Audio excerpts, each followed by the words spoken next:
The 1996 XK8's release coincided with a pivotal moment for Jaguar.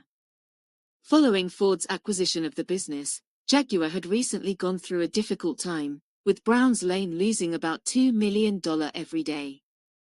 2 years after the X300 sedan's debut, the luxury automaker desperately needed something to rekindle interest. Despite being well-liked by devoted Jaguar customers, the vehicle didn't really demonstrate that the business was confidently looking to the future. Everything changed with the XK.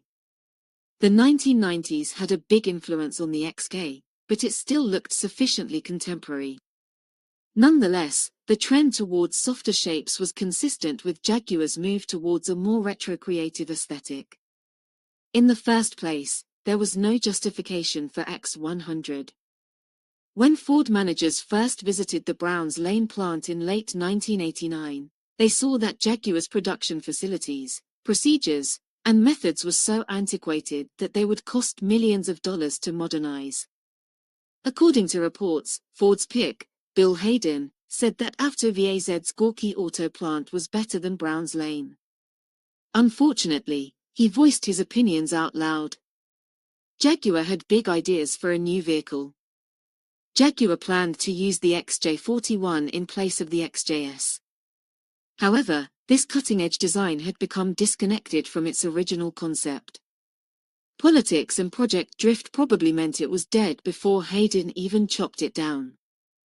There wouldn't be anything in the kitty without it and its, not exactly official, sedan sister, the XJ90. In the immediate aftermath of the takeover, political shadiness, deceit, and scheming appeared to have been as prevalent as in the Vatican. By the time the Dearborn Encounters made the decision to fund the creation of a replacement for the XJS, Jaguar's engineering and style teams were in a terrible state, as you can imagine. The styling head at Ford, Jack Telnack, reportedly attempted to persuade Jaguar to relocate their styling responsibilities to his offices in Detroit when the X100's design evolved. The leaders of the company decided that Jeff Lawson's lab in Whitley, Detroit, and Gear in Turin would all vie for the position. Jaguar expanded on two concepts. Gear displayed a Baroque-looking device, and Telnack's Detroit studio displayed another idea. To make construction and packaging easier, they all improved upon the XJS's floorpan and hardpoints. Although Gear's model didn't look like a Jaguar at all, Ford management preferred it over Telnack's plan to maintain the XJS's design. Lawson's idea prevailed regardless of how convoluted the political situation became. The finished design, which was based on the work of designers Keith Helfet and Fergus Pollock, honored the unsuccessful XJ41 without specifically mentioning it. Over time, the shape evolved into the Jaguar Sport XX, or Double Cross as it is known in Browns Lane lingo. The 1994 Aston Martin DB7 was the result of yet another change. Because of the Aston's mixed heritage and XJS foundation, it was challenging to distinguish the two vehicles. Conversely, it seems that the X100's design was at least partly an effort to produce something original and distinctly Jaguar. The family XJ41-42. All things considered, the X100's attractive cut shape complements the brand's heritage. However, the XK8 may look better in convertible form than the XJS, which was its predecessor. The air intake alludes to both the E-Type and the XJ13, and the front end appears powerful and self-assured. Over the XJ41's never-advanced headlights concealed behind unsightly movable panels, the headlight treatment is a major improvement. Although Lawson used the widely used side rubbing strips on all of the wings, which blurred the lines, the wings are smooth and have the proper volume. It's not until the rear quarters that the X100 style starts to falter. Reportedly made to fit 2 sets of golf clubs in the trunk, the rear bumper treatment is distinctive because it is not like the rest of the car.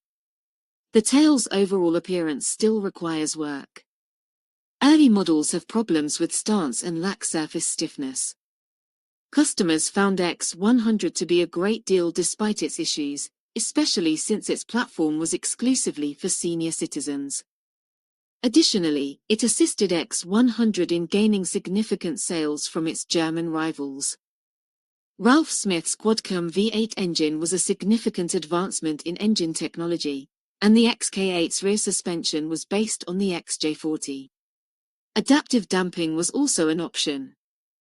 These characteristics improved the XK8's handling on the road compared to the 21-year-old XJS and, in many respects, outperformed the more costly, and more aesthetically pleasing, Aston DB7. Over the 10 years, Jaguar produced over 90,000 X100 XKs.